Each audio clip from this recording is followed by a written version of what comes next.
नमस्कार दोस्तों। स्वागत है आपका हमारे YouTube चैनल सुनो कहानी दिल से में, जहां कहानियां सिर्फ सुनी नहीं जाती, दिल से महसूस की जाती हैं। हर कहानी आपको ले जाएगी एक नई दुनिया में, जहां भावनाएं बोलती हैं और हर लफ्ज दिल को छू जाता है। तो तैयार हो जाइए आज की इस दिलचस्प कहानी के लिए। अनकही विरासत भाग एक। रहस्य की दस्तक। उत्तराखंड के छोटे से गांव धनपुर में पहाड़ियों की गोद में बसी थी एक पुरानी हवेली, राजबाड़ी हवेली। ये हवेली अब खंडहर हो चुकी थी, लेकिन इसकी दीवारों में दबे हुए रहस्य आज भी गांव वालों के दिल में डर और कौतूहल दोनों पैदा करते थे। गांव के लोग कहते थे कि रात को हवेली से किसी महिला के रोने की आवाजें आती हैं। कुछ ने लाल रोशनी की चमक भी देखी थी, पर कोई भी उस हवेली के पास नहीं जाता था। वे मानते थे कि वहां कुछ ऐसा है जो इंसानों की दुनिया से परे है। इसी गांव में एक दिन दिल्ली से एक लड़की आई, अन्विता शर्मा। उम्र कोई 25 साल, आंखों में जिज्ञासा और दिल में हिम्मत। वह अपने दादा की जड़ों को तलाशने आई थी, जिनकी लिखी पुरानी डायरी उसे हाल ही में मिली थी। उस डायरी में एक रहस्यमयी जगह का जिक्र था, राजबाड़ी हवेली, और एक वाक्य लिखा था, जहां कहानी अधूरी छूट गई थी वहीं से विरासत फिर से शुरू होगी। अन्विता गांव पहुंची तो लोगों ने उसे अनजानी निगाहों से देखा। कोई उससे बात करने को तैयार नहीं था, लेकिन गांव के सबसे बूढ़े आदमी रामदीन चाचा ने उससे बात की। बिटिया, हवेली में क्या करना है? वहां तो अब सिर्फ सन्नाटा बचा है।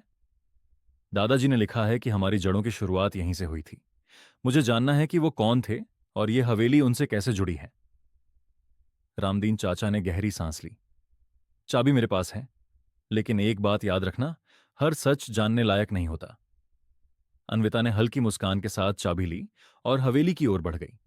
उसका दिल तेज धड़क रहा था। जब उसने दरवाजा खोला तो एक पुरानी सी खुशबू और धूल भरी हवा का झोंका बाहर निकला। अंदर कदम रखते ही फर्श की लकड़ी चरमराई। दीवारों पर जाले, फर्श पर बिखरा सामान और एक गहरी खामोशी चारों ओर पसरी थी। लेकिन अन्विता डरने वालों में नहीं थी। उसने हर कोना देखने का मन बना लिया।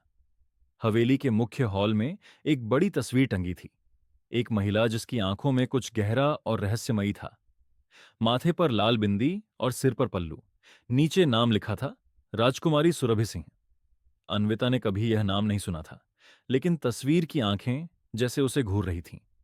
उसने आगे बढ़कर तस्वीर को छूने की कोशिश की, तभी पास की अलमारी से एक पुरानी चिट्ठी नीचे गिर गई। चिट्ठी पीली पड़ चुकी थी, लेकिन उस पर लिखा था, जिस दिन असली वारिस इस हवेली में कदम रखेगा, उस दिन बंद दरवाजे खुलेंगे। उसने चिट्ठी को पढ़ते हुए सिर उठाया, तभी हवेली की निचली मंजिल की ओर जाने वाला दरवाजा खुद ब खुद चरमराते हुए खुल गया। अन्विता ने एक पल को खुद को रोका, फिर हिम्मत करके नीचे उतरने लगी। सीढ़ियां लकड़ी की थीं और हर कदम पर चरमराती आवाजें आती थीं। नीचे का कमरा अंधेरे में डूबा था, लेकिन एक लालटेन दीवार पर टंगी थी। उसने उसे जलाया। कमरे के बीचों बीच एक लकड़ी का भारी संदूक रखा था। उस पर महीनों की धूल जमी थी, लेकिन एक पुराना ताला उसे बंद किए हुए था। अन्विता ने चाबी का गुच्छा निकाला और एक एक करके आजमाने लगी।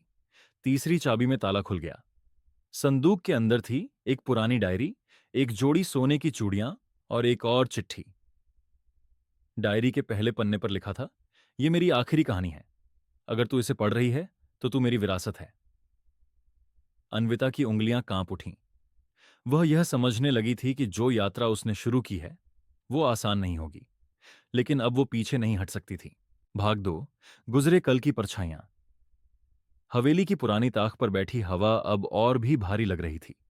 अन्विता की आंखें उस डायरी के शब्दों पर अटक गई थीं। ये मेरी आखिरी कहानी है। अगर तू इसे पढ़ रही है तो तू मेरी विरासत है। उसके जहन में सैकड़ों सवाल घूमने लगे। ये डायरी किसकी है? क्या ये महिला मेरी परदादी थी? और क्या मैं वाकई उनकी कोई विरासत हूं?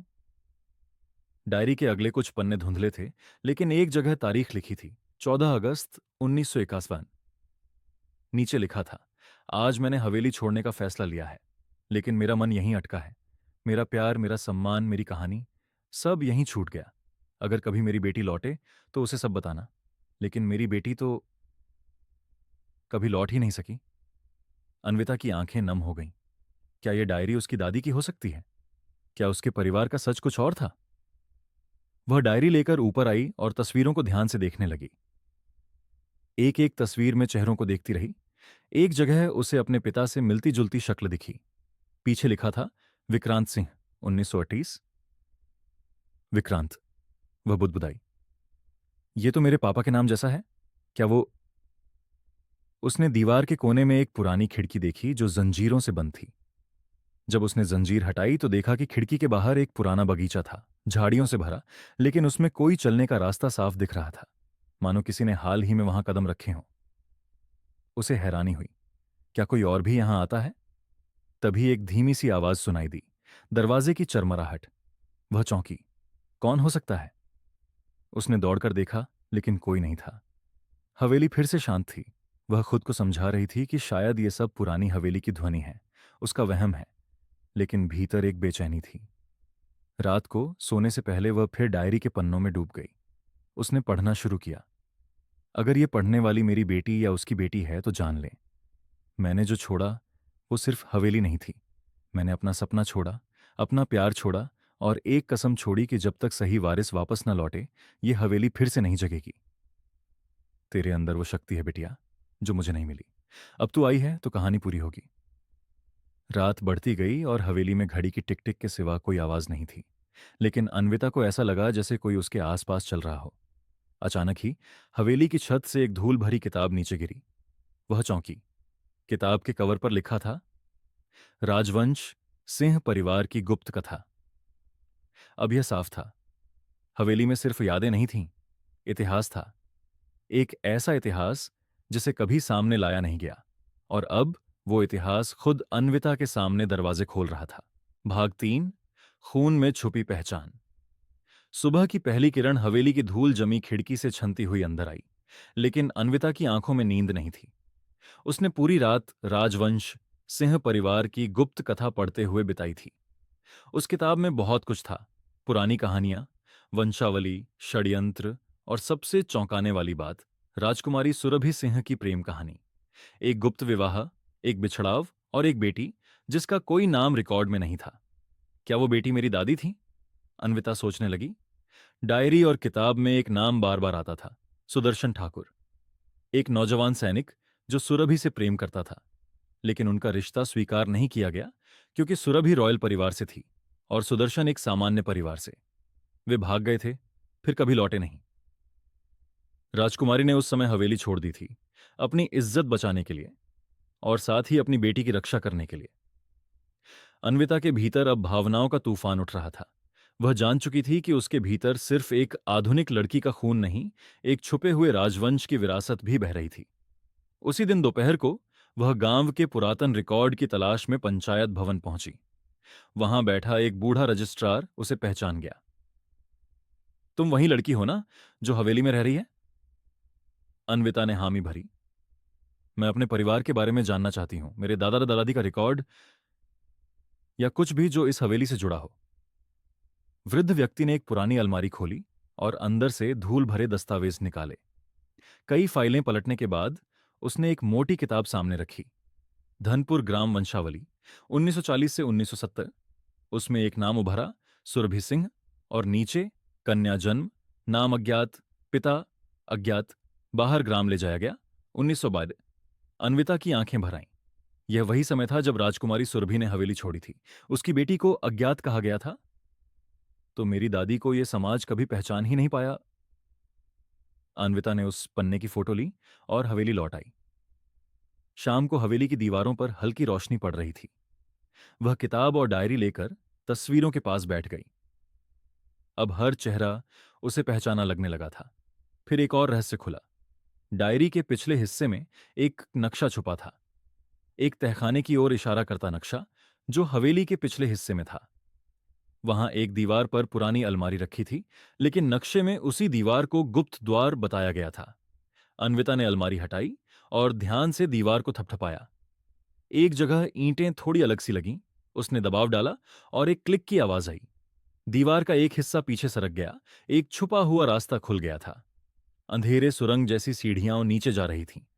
उसके रोंगटे खड़े हो गए, लेकिन उसने हाथ में टॉर्च ली और नीचे उतरने लगी। नीचे था एक और कमरा।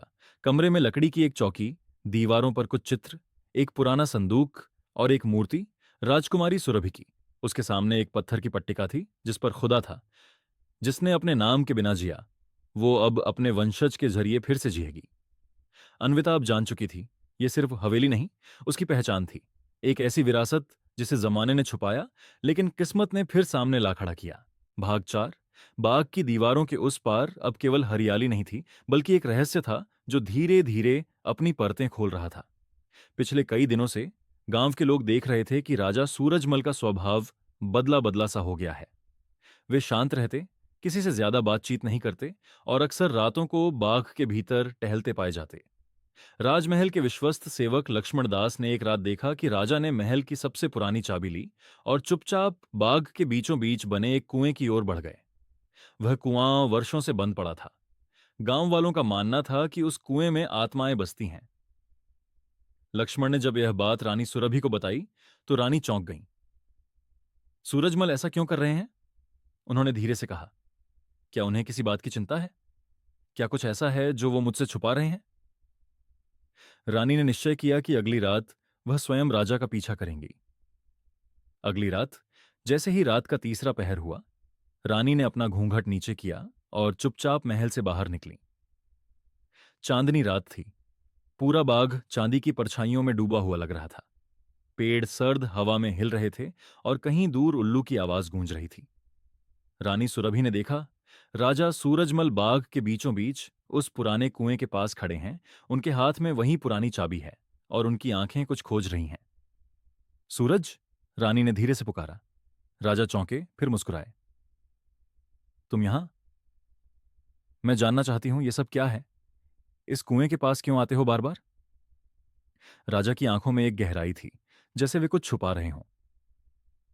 ये वो जगह है जहां मेरे पिता अंतिम बार देखे गए थे। किसी को पता नहीं चला कि वो कहां गए, पर मुझे लगता है जवाब यही है। रानी चुप हो गई। उन्होंने भी सुना था कि राजा के पिता महाराज वीरभद्र एक दिन अचानक गायब हो गए थे। लोगों ने उन्हें मृत मान लिया था, पर उनका कोई शव कभी नहीं मिला। राजा ने कुएं की दीवार पर लगी ईंटों में से एक को खींचा और तभी एक गुप्त द्वार खुला। मैं कई दिनों से इस रहस्य को सुलझा रहा हूं, उन्होंने कहा, और आज मैं अंदर जाकर देखूंगा कि सच्चाई क्या है। रानी उनका हाथ पकड़ती है। मैं भी चलूंगी। राजा कुछ क्षण चुप रहते हैं, फिर सिर हिलाते हैं। वे दोनों उस गुप्त द्वार के अंदर घुस जाते हैं। नीचे जाने वाली सीढ़ियां थीं, पुरानी, टूटी फूटी और काई से भरी हुई। दीवारों पर मशालें जली थीं, मानो कोई अभी भी वहां आता जाता हो। नीचे पहुंचते ही उन्होंने देखा, एक विशाल गुफा है जिसमें कई पुरानी वस्तुएं रखी हैं। अस्त्र शस्त्र, किताबें और एक बड़ा सिंहासन। और उस सिंहासन पर बैठा था एक बूढ़ा आदमी। राजा चौंक उठे। पिता!